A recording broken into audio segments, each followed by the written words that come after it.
Will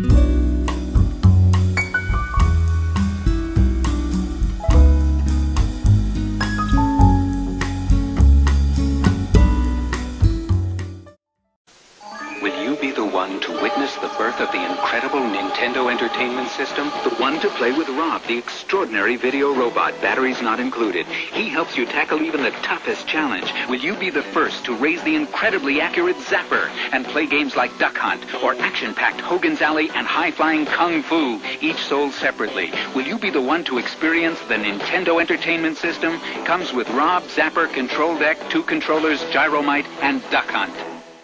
Hey, what's up guys? It's Rick with the Digital Divide. Today we're going to be talking about the original 8-bit Nintendo Entertainment System. This is an iconic system that completely changed the video game industry as we know it. But before I get into it, I want to talk about the landscape that this launched in. It happened right towards the end of the huge video game crash of 1983 that was caused primarily by Atari's oversaturation of the video game market. They were releasing new hardware constantly with very little variation and really poor software, E.T. being a prime famous example. It was insultingly bad and really insulted the intelligence of the video game consumer to the point where they simply had enough. And at the end of 1983, Atari famously had so much overstock and inventory of their games that they ended up just throwing them in a landfill, and you can still find copies of Atari's E3 in landfills as of today.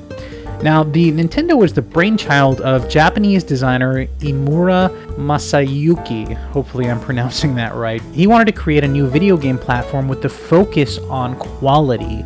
This was a big departure from what came before, and Nintendo famously made their seal of approval where they basically guaranteed that they would inspect and certify every game that came out on its platform to make sure that it was a quality product.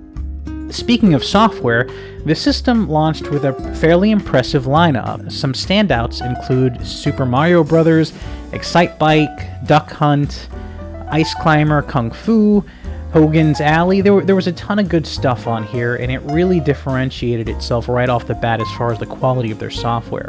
Now on the hardware side, they had an 8-bit Rico 2A03 CPU running at 1.79 MHz. The PAL version ran a little bit slower at 1.66 at 2 kilobytes of RAM, although that could be expanded with game cartridges.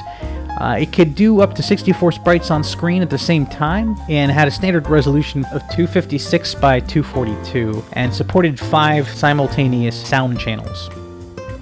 It was also the first time that you could get arcade-accurate conversions of Teenage Mutant Ninja Turtles, for example. This was the first time in console history that you could get a game that looked even remotely close to its arcade counterpart. The Atari definitely could not handle a game like this, and this is my favorite example to use because it really wowed me when I was a kid.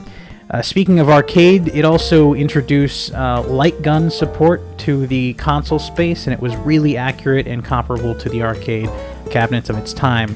Now, the system would officially launch July 15th, 1983 in Japan, and in October of 1985 in American test markets. And when it came out, it was a huge success and garnered a lot of mainstream media attention. It may be the most addictive toy in history, and it's definitely the hottest thing this Christmas. Nintendo video games. They first arrived from Japan 3 years ago, and now millions of American kids are hooked and mesmerized. When they do stop to talk, it's in a language only they understand. Well, John Stossel went out to discover the secret of Nintendo's success, but first he had to find one. Now, Nintendo famously had this standard American design, which most of you are probably familiar with. But the Japanese version was wildly different in design. It actually had 2 controllers that were hardwired into the box itself and could not be removed, and they docked to either side of the console, as you can see here. Why Nintendo thought this was a good idea is beyond me, but I'm glad that we got the version that we did over in the States. Now, this console over the years would introduce a ton of characters that are now staples of the industry. Some really iconic franchises such as Zelda, Kirby, Punch-Out, and Metroid all got their start on this console. The challenge is Metroid. The power is Nintendo. Defend the planet Xephus against the evil Mother Brain. It's survival or destruction. Do battle or die. Metroid only from Nintendo. But the game that really set the world on fire is, of course, Super Mario. It's me, Mario! Now, this is an amazing platformer that really added a bunch of depth to the modern platformer that didn't exist prior to this. There were a bunch of different power-ups and elements that let you play the game in ways that gave you a bit more freedom.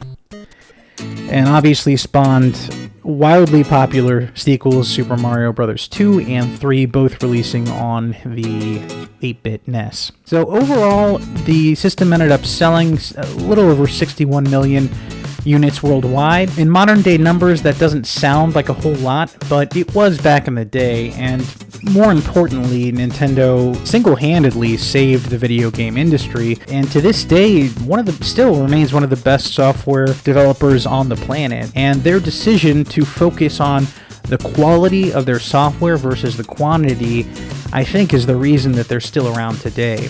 So that's going to do it for me today, guys. I know this has been a shorter retrospective, but I just wanted to put this out there, and as always, thanks for watching. Bye.